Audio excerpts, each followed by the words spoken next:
Hi, Cancer. Welcome. And this is your reading. Be open-minded po, hindi po halos lahat makaresonate, kaya piliin nyo na lamang. And thank you nga po pala sa mga nag-subscribe, lalo-lalo na sa mga bumabalik. Marami pong salamat. Love reading tayo ngayon, Cancer, okay? Sino yung patungo sa'yo? Or sino yung magpaparamdam sa'yo? Give me the message for Cancer. Sino yung patungo sa'yo? Or sino yung magpaparamdam sa'yo? Give me the message for Cancer, please. So, meron ka ditong Page of Pentacles reversed. Then, meron ditong Page of Cups. That page, okay? Then, meron ditong Death. Six of Wands. Give me the message. Knight of Pentacles upright. Give me the message. Meron ditong the Star reverse and the Hierophant upright. Then Ace of Swords, okay? Meron ditong the Empress, okay? Nandito ka sa energy ng the Empress, okay? Ito na yung nakikita ko. So, may nangyari dito, no, na kung saan magiging mas matatag or mas lumago ka, okay?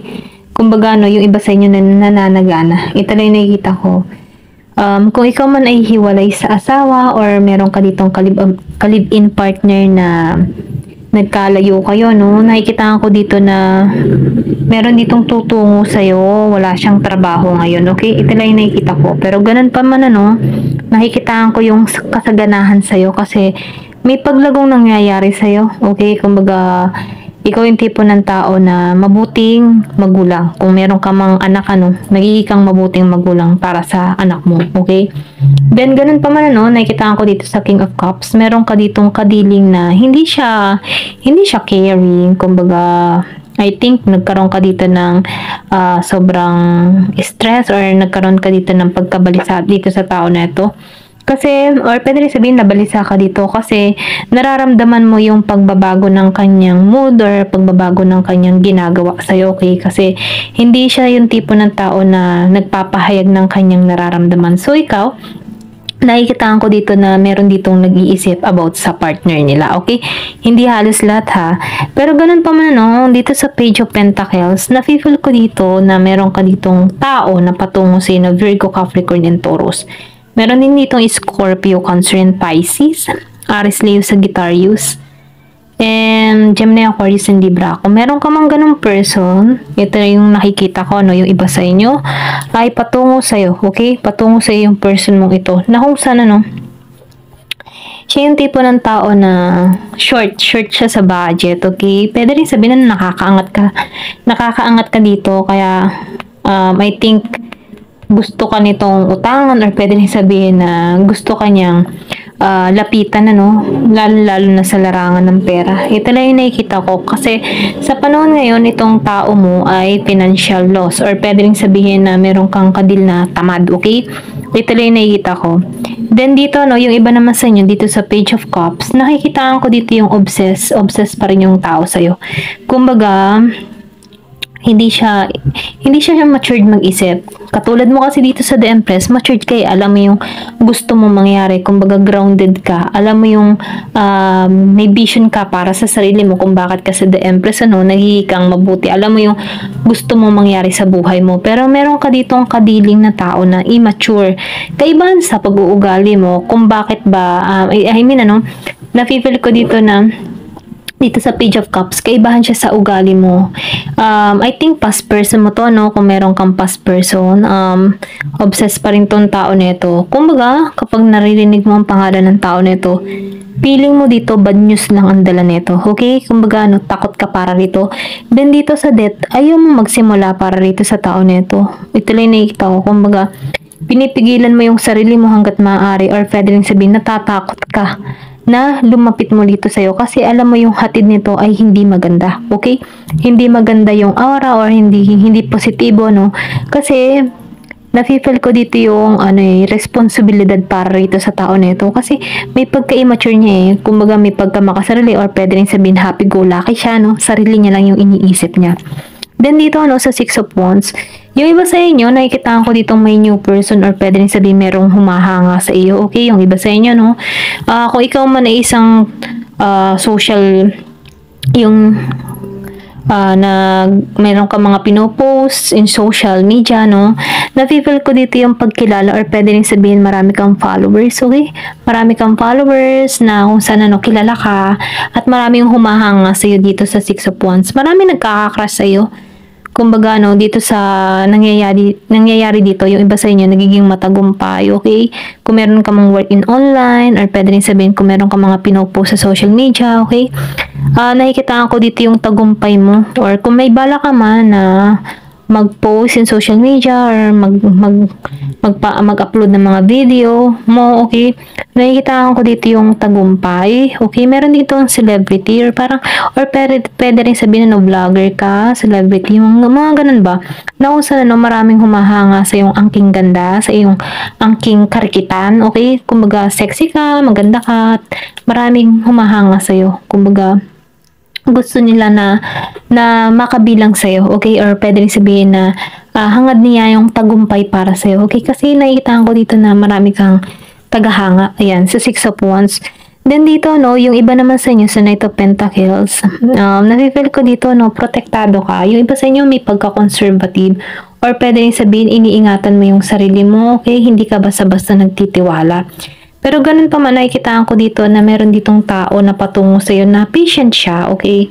Kumbaga itong tao na ito ay nakamasid sa'yo, kung ano yung mga ginagawa mo, or pwede rin sabihin ini-stalk ko ng tao nito sa Knight of Pentacles, Pero ganun pa man, nakikitaan ko dito na meron dito mga tao na insecure sa mga nararating mo, okay? Pero ganun pa man, pwede rin sabihin may past person kang insecure sa'yo kasi dito sa Six of Wands, nakikita ka may pagkilala, may nangyayari sa'yo, okay? Maybe, sa social media nga, yung sinabi ko kanina, okay? Ito lang nakikita ko.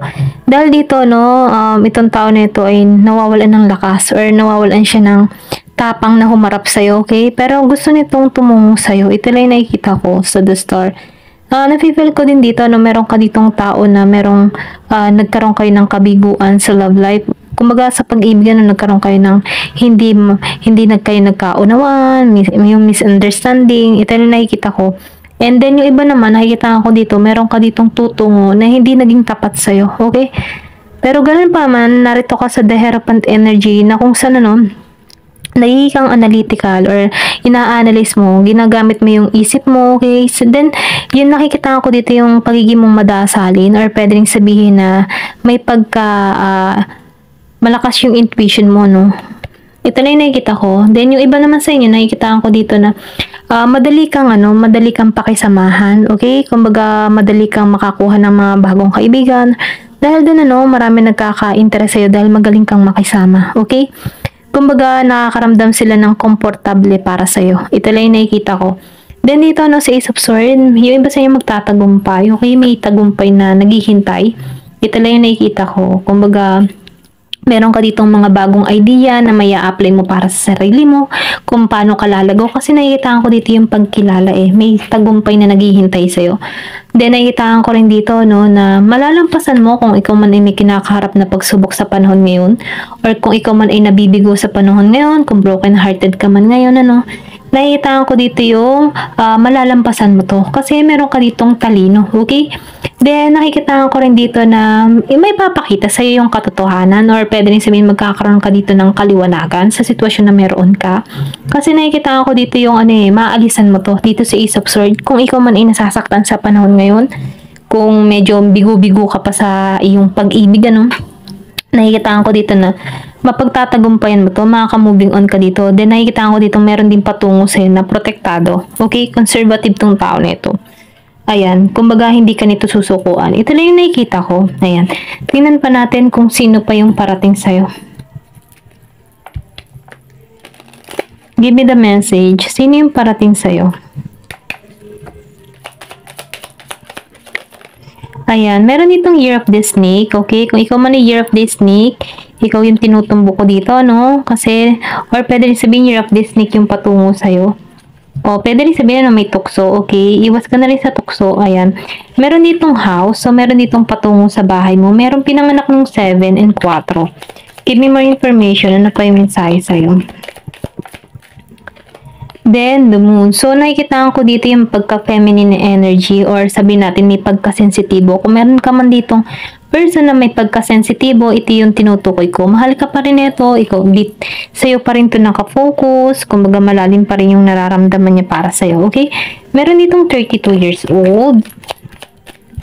Then, meron ditong man. Okay? Meron ditong seryoso ng patungo sa'yo. Kung may kita mo, serious din to. Ayan, ito, serious. Kung titignan mo, parang iisa lang sila dito.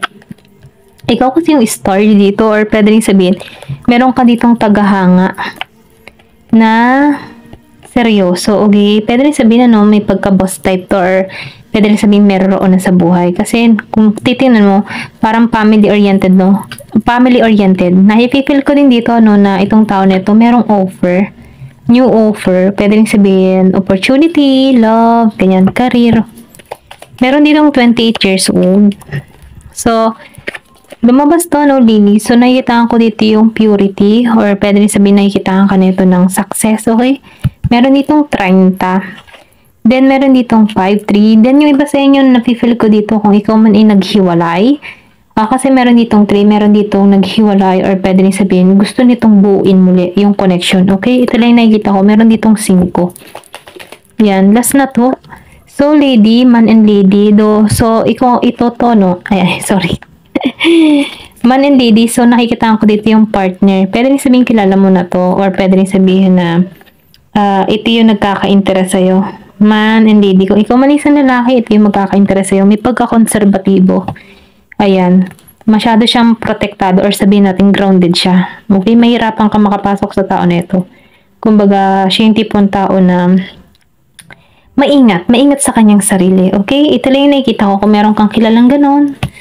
Maingat siya sa kanyang sarili. Gemini, Aquarius, and Libra, and Scorpio, Cancer, and Pisces. Okay, ayan, ito lang yung nakikita ko. Thank you for watching. Love and peace.